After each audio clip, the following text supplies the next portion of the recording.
एक बेलपत्र, एक धतूरा, एक शमी पत्र और एक सफेद पुष्प, केवल एक सफेद पुष्प, एक आखा चावल का दाना। आखा का मतलब जानते हो?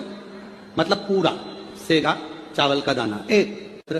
ये सब हाथ में लेकर, अगर तुमको ऐसा लगता है कि आपको ऐसा महसूस होता है कि मेरी सारी राहें बंद पड़ी हुई है और मैं जिस काम में हाथ डालता हूं वो काम आज होता ही नहीं, दिन लग जाते हैं।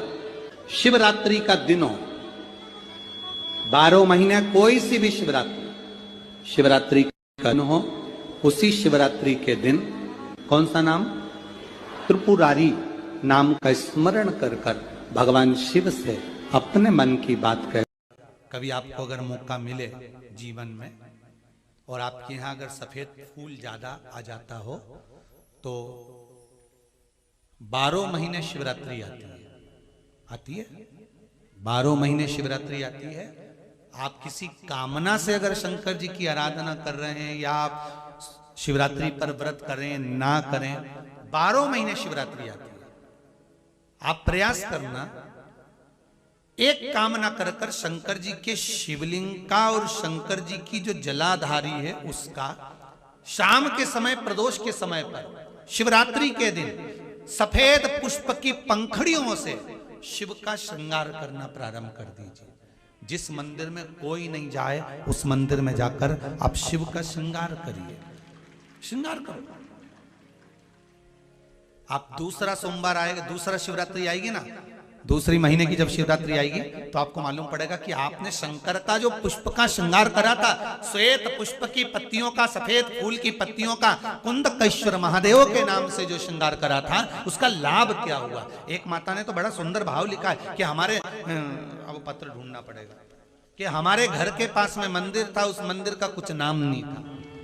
बहुत दुख हमारे जीवन में बहुत बढ़ गया है। तो शिव पुराण कहती है, कभी मौका मिले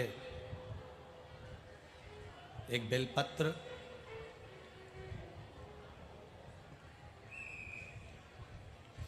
जिसकी डंडी का मुख जहां से पानी बहता है जलाधारी की ओर, समझ में आ रहा है ना? जहां जलाधारी हो और जलाधारी में जहां पानी बह रहा हो, उस पानी बहने वाली जगह पर डंडी का मुख हो, जलाधारी। आप समझ लो थोड़ा सा, जैसे ये गोल जलाधारी है, ये शिवलिंग है, यहाँ अशोक सुंदरी है और यहाँ से पानी बह रहा है। ये डंडी का जो मुख होता है, उस डंडी के मुख को अशोक सुंदरी वाली जगह पर नहीं, बिल्कुल जहां से पानी नीचे बहता है बस वहीं इस डंडी का मुख हो, पत्ती का मुख महादेव की ओर, और एक बेलपत्री जिसकी डंडी आप जब शिव जी को समर्पित करें तो बीच वाली पत्ती का मुख आपकी ओर हो और डंडी का मुख पीछे की ओर, डंडी का मुख पीछे की ओर, पत्ती का मुख आपकी ओर।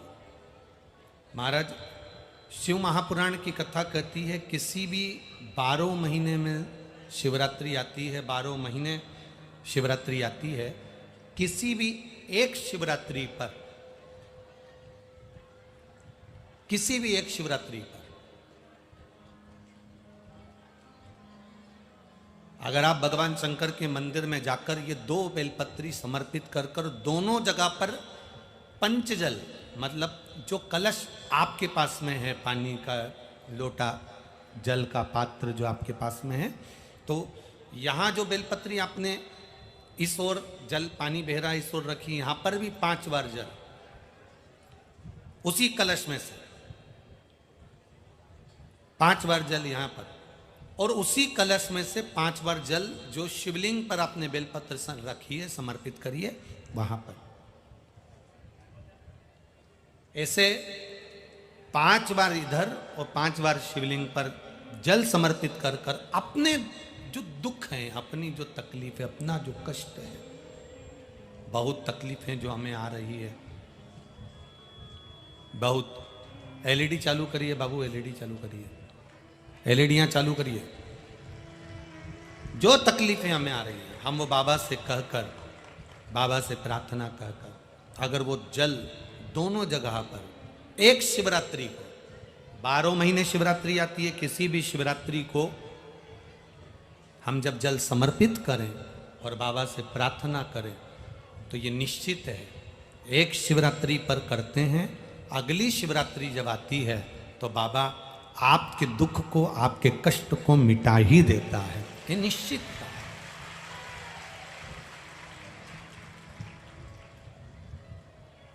एक बेलपत्र शिवलिंग के ऊपर और एक बेलपत्र बाबा के जलाधारी के सम्मुख। अशोक सुंदर वाली जगह पे नहीं, अशोक सुंदर वाली जगह तो बीच में रह गई, पर थोड़ा आखिरी कोना, आखिरी कोना समर्पण करा। शिव कथा कर रही है, मान लो आपका अगर विश्वास दृढ़ है, भरोसा पक्का है, 12 महीने शिवरात्रि आती है, 5 जगह पर चढ़ाई हुई बेलपत्र आप एक वर्ष 12 शिवरात्रि का एक नियम ले लो, 5 जगह पर बेलपत्र समर्पित करना सीख जाओ। एक ये शिवलिंग, ये जलाधारी, बहुत ध्यान से देखना, ये चरण जहां से जल नीचे गिरता है, गणेश जी का स्थान, कार्तिकेय जी का स्थान, ये हस्तकमल माता पार्वती जी का हस्तकमल, शिवलिंग भगवान शंकर का स्थान। ऊपर से जो एक एक बूंद जल शिवलिंग के ऊपर गिर रहा है, शंकर भगवान की 5 बेटियां जया, विषहरा, शामरी बारी, दौतली, देव।